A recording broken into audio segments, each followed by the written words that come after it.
Hey y'all, good morning and happy Saturday. I know what you're saying already, like Jamie. Aren't Saturdays for rest? Y'all should know by now. There ain't no resting on a Saturday. The sun is out. The temperature is fabulous. We're in a dress. We got our pearls on and we're in the garden. And I thought that today would be a great day to give you a tour of what's going on because a lot is going on. So, garden tour is on deck. And oh, stranger is here for the party. Stella, wait, where are you at? Stella is also here for the party. So let's check what's growing, give you a little tour. It's time for a change. It's Saturday. Who knows what's gonna happen? Let's go.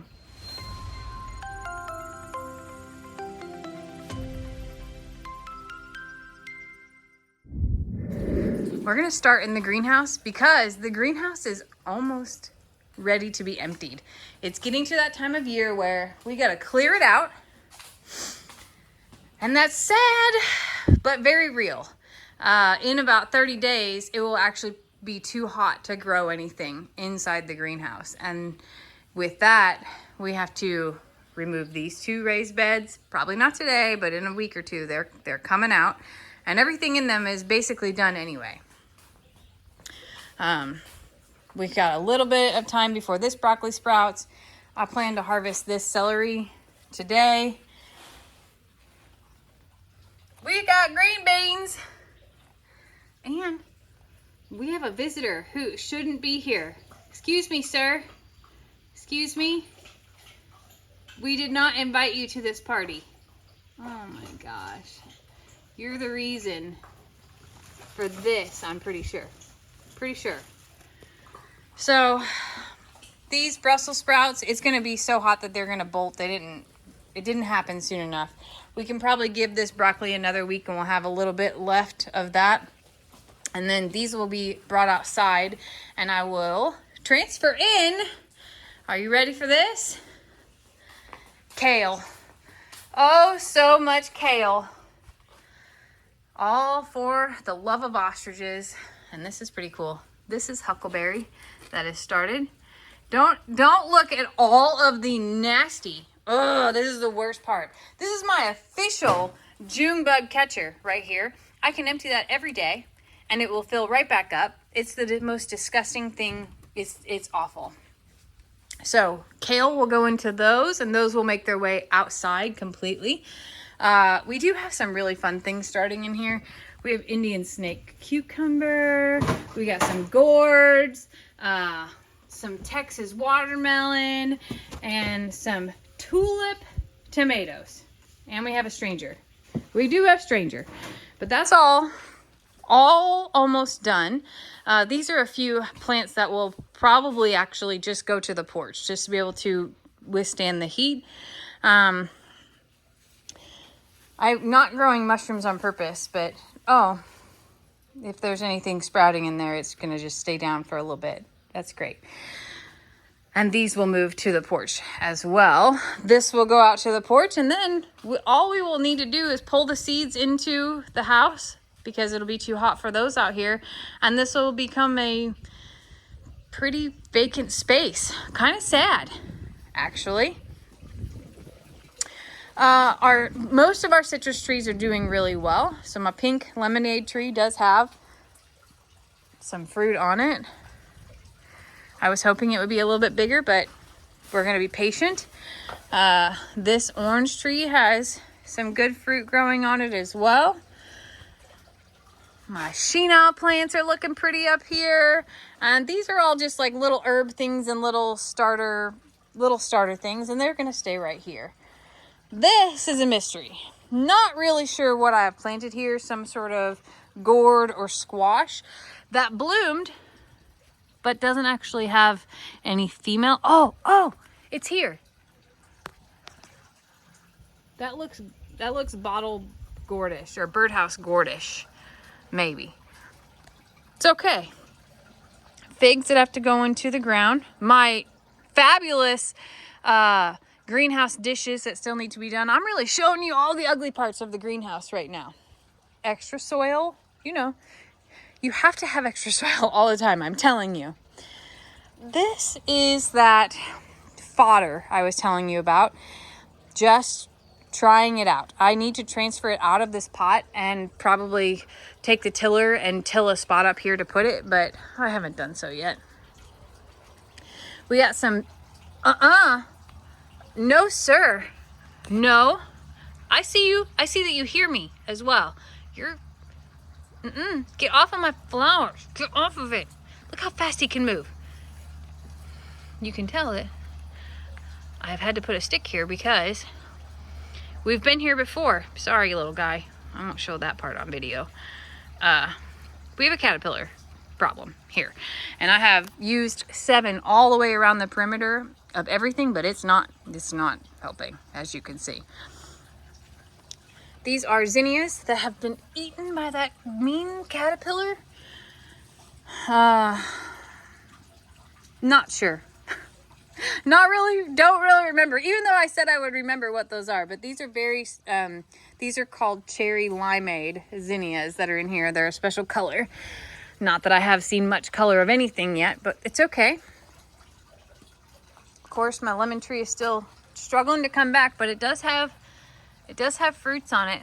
So, and leaves are starting to come back. This one has done much better at its recovery, but has way less fruit. So who knows what's going to actually happen here. This is sad. This citrus tree is not, it's not coming back.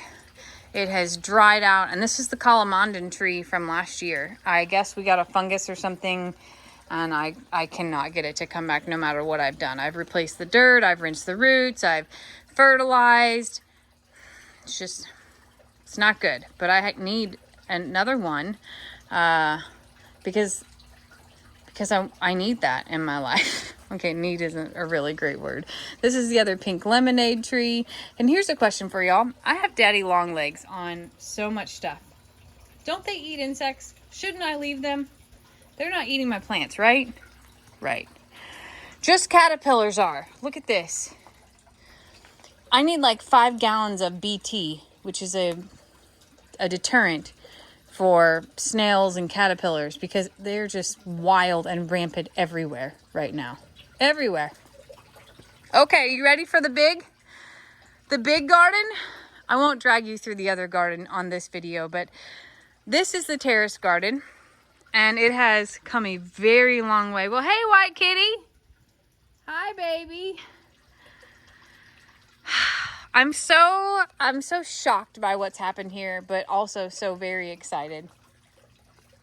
We have cucumbers on the first 3 layers here on the outside, and finally they grew. Like, it feels like it took forever, and then they kind of went nuts. And then, I don't know how this happened, but something doesn't match here. You see that? I believe that that is not cucumber. Oh boy, what are we barking at?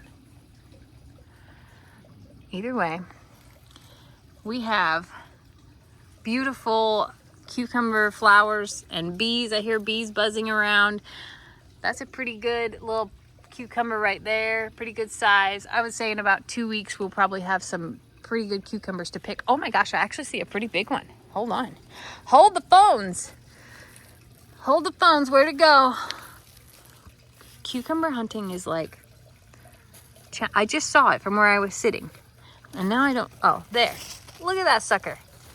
That's pretty big so far. Maybe we'll have a few in a week.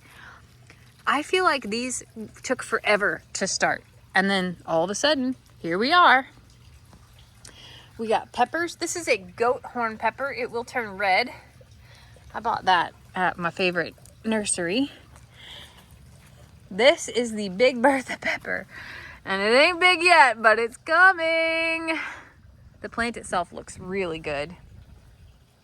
We have a few eggplant that are just starting to bloom. Just 2. And then we have a little oh, I see another caterpillar. Come with me and you'll see there's a world that doesn't allow you to eat my plants. You're so big. Oh no, no, no, no. Come here. Look at you. Look at that. That means you've been eating way too much. Come here. Come here. Get out of there. Get out of there. Stop holding on. We're not going to talk about that. Those are all flowers right here. A little bit of chaos of zinnia and marigolds. Hi, white kitty. Okay, keep going, Jamie. Keep going. We have 3 or 4 different kinds of squash that's in here.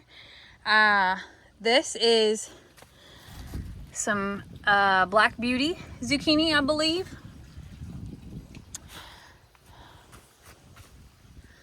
Nope, that's the stripe. That's the striped zucchini. That's called zebra striped. This is Black Beauty zucchini, which this one is ready to harvest today. Super exciting. This is the only one of its kind. It is supposed to be the squash. It's called Smooth Criminal, and it's supposed to grow on a trellis. It has not done so yet, but it is producing fruit that I probably should have picked first so it could grow higher. But it's supposed to grow up, so it's not sitting on the ground like the rest. We'll see how that goes. We have some crookneck squash, and there is 7 dust over everything because yesterday I saw squash vine bugs flying around. That is also ready to harvest. Oh boy, we're gonna have us some squash for dinner today. This is called oh my gosh, it's like golden. Oh, it's a hoss one, but oh, that's big. That's ready too, with some weed growing in there. Get out of there. Get out of there. All of these will have to be washed off. This was my purple broccoli. There's still just a few left that are coming up the sides. We got lots of squash ready to harvest. This is artichoke that has caterpillar poop inside of it. Where are you hiding? I know you're in here somewhere because I can see where you've been eating. There's not enough 7 dust in the world, y'all, or VT. So then, that's another artichoke. I see you, little bug. I see you. So many bugs and so many things to worry about. More crookneck squash down in here. I think this is, gosh, I wish I could remember the name of it. It's a hoss squash though, and it's the most beautiful yellow I have ever seen in squash. Down here I have some spaghetti squash growing. Look at those cute little bitty babies right there. And I need to poke things into the trellis here to make it grow the right way. There are 3 of those plants. Down here we have mouse melon. Yeah, super excited about that. And then on this side, we have some additional squash plants growing there, which I also don't remember exactly what the name of, so that will be a mystery for us to explore together. All kinds of garden mysteries. Boy, I'm rambling a lot here, y'all. I did not expect for this to take so long. These 2 are broccoli plants that I transferred from those inside beds just to see if I could get them to grow before it gets too warm. It is very unlikely that I will get them to actually form broccoli heads because of the temperature that's out here. All right, next up is Tomato Alley with Pepper Lane right down the middle of it. I know what you're saying, Jamie. You plant things too close together. I like to challenge the space theory, okay? I like to really use every single inch that I possibly can. There's my beautiful babies having breakfast right there. So in the middle are just some yellow and red and green peppers. And we got pretty good ones forming. Hopefully they get a little bit bigger. We have a massive variety of tomatoes, and if I told you what they all were, I would be lying to you because I don't mostly know. I know that some of these are pear-shaped. Some of these are regular tomatoes, like early girls and things like that. And then I know I have a significant amount of cherry tomatoes in here. These, though, are mostly pear. This side is mostly pear-shaped and regular tomatoes. There are some beefsteaks out here, which are really big variety. There are also some purple tomatoes out here. There's a little element of surprise in gardening whenever you don't label everything and aren't as organized as Stephanie. It's part of what I enjoy is the surprise later. But at least I know they're tomatoes, and they're all staked up, even though it doesn't look all symmetrical and beautiful. You know, it'll be fine. It'll be fine. I gotta be real honest with you here. I don't actually know what that is. I have no idea actually what that is. Oh, hey, white kitty. But I clearly planted it there because it's in some potting soil. So that'll be fun to figure out later. More cucumbers going here. And on the other side, I will take you to see what my chia pet is doing. Oh, look at this. That's gonna be ready in a couple days. For a girl who complained that her cucumbers weren't doing well, my cucumbers picked up the pace. I got some peppers that don't look like they're gonna make it. I need to take those out and replace them. I have a few more pepper starts inside the greenhouse, like 3, that are some lemon jalapenos that we can put in there and try to do a little succession planting. All right. This section has been the biggest experiment section of all because I still am transferring some things out. So you can see there's additional tomatoes. Now I know that these new ones right here are indeed purple tomatoes. And what these are right here, I have no idea.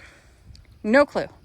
I just knew that they were extra, and I put them down on the edge because the soil was coming from the top, and I was like, I'm going to utilize every inch that I can, and we'll see. These are the last set of cucumbers that I started, which makes them the smallest, and that's okay.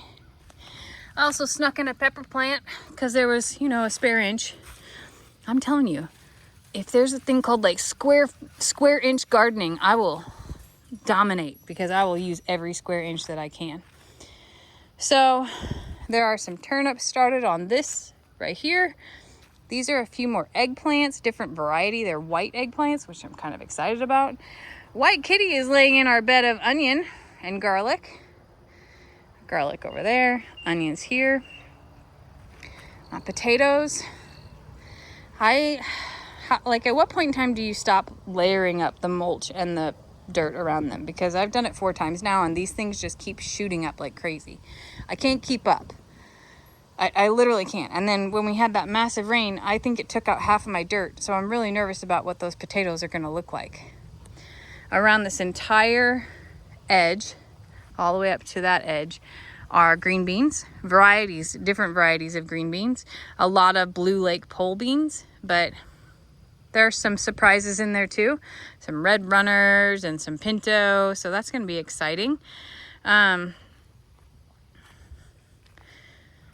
These are some trellising squash. 6 of those. And then I have watermelon growing here that will go all the way up to that watermelon.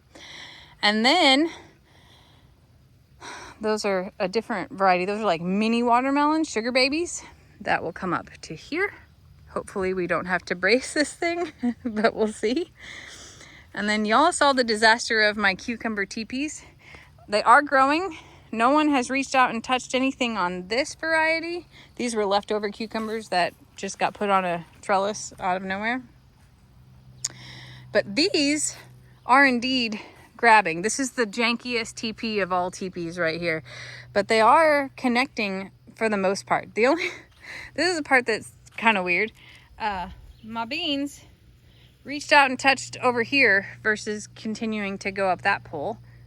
Fine. Totally fine. Oh, white kitty, you like the inside of the teepee? It's going to be so shaded and beautiful at some point. I put extra watermelon here thinking that I'll figure it out when it starts to grow. We're not there yet. And then I do have some sweet potatoes growing here. And the vines of this should trellis up of these towers, which is pretty exciting. This is some honeydew melon. That's all along here. White kitty. And then look at my grandpa's corn. Isn't that stunning? Oh my gosh, it has tassels today. That's awesome. I did plant 4 separate times additional corn, and finally this last time I have some of it popping up, and then I have a spot where my dogs decided it was a great time to dig. That was the first time that they've come in this garden to dig. This is something really wild. So in the corner back here, I did an experiment. The Indians alleged, what are you? Is that a cicada? That's really big. The Indians used to take a mound and they would plant corn around it. And the inside they would plant some sort of squash. And then on the very outside of it, they would plant beans. And the beans are a nitrogen replacer because corn pulls so much nitrogen. And then the squash in the middle provides shade to the roots and helps with moisture, allegedly. So I tried that on 3 different mounds over there, and we'll see what we get. I do have some weeds to pull. Those are additional tomatoes. We'll see. Those are also extra tomatoes. These in here are just cherry tomatoes. Again, I just started using space because corn would not come up. And then all of a sudden, here comes the corn. Either way though, Grandpa's corn, the corn that I sat here and said a prayer to Grandpa, my grandpa who passed, who was a grain farmer. I was like, Grandpa, if you could just help me out. He has jokes, y'all, because I asked for just this row. It said this one's dedicated to my grandpa, and then nothing else came up, and I had to replant, I think, 5 times. Finally, it's happening, but Grandpa's corn looks absolutely amazing. So that, friends, was the garden tour. I have one like 4x4 space left, probably for those extra plants that are still in the greenhouse, but we got watering to do, weeding to do, we have pest treatment to do today, and we might as well get started. Thank you for touring the terrace, garden, and greenhouse with me. I'm gonna get to work on all of the things, embrace this Saturday, and then perhaps tomorrow we will do a tour of the raised bed garden and the botanical side too. This has been a labor of love, but also this is where I find clarity in all the things. So hopefully you will as well. And it seems that I got some picking to do, and which in turn means some cooking to do as well. I love y'all. Have a great Saturday.